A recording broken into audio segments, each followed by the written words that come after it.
அரண்மனை வெளிச்சம். குளிர்காலம் உச்சத்தில் இருந்த ஒரு இரவு.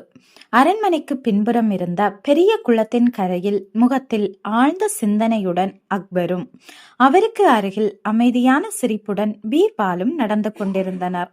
அக்பர் தன்னுடைய கம்பளியை இறுக்கிக் கொண்டு, பீர்பால், இந்த குளிர் எவ்வளவு கடுமையாக இருக்கிறது. இந்த இரவு முழுவதும் இந்த குளத்தில் ஒருவர் நின்றிருக்க முடியுமா என்று கேட்டார்.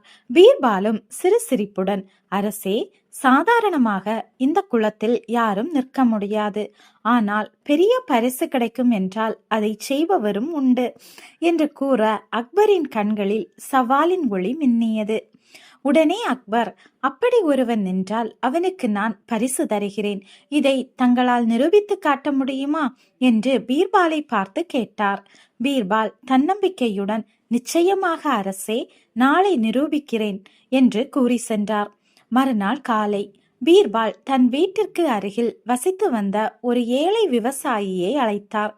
நான் காட்டும் குளத்தில் ஒரு இரவு முழுவதும் நின்றால் அரசரிடம் இருந்து உனக்கு நல்ல பரிசு வாங்கி தருவேன் என்று கூறினார்.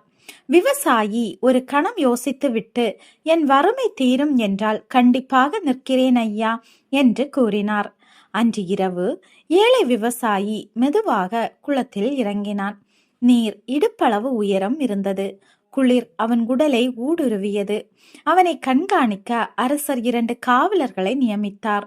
முழு இரவும் அவன் நடுங்கினான். கால்கள் மரத்து போனது. இருந்தும் தன் வறுமையை நினைத்து கொண்டான்.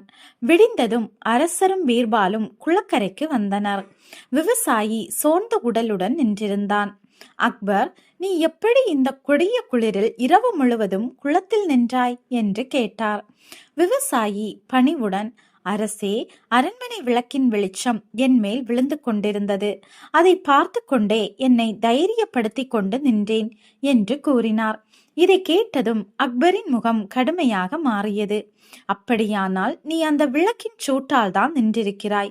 அதனால் உனக்கு பரிசு கிடையாது என்றதும் விவசாயி திகைத்து நின்றான். பீர்பால் அமைதியாக சிரித்தார். மறுநாள் அக்பர் பீர்பாலை அழைத்தார். ஆனால் பீர்பால் அரண்மனை மாடியில் ஒரு பானையை தொங்கவிட்டு கீழே சிறிய நெருப்பை, அதுவும் பல அடி தூரத்தில் எரிய வைத்திருந்தார். அந்த பானையில் அரிசியும் தண்ணீரும் இருந்தது.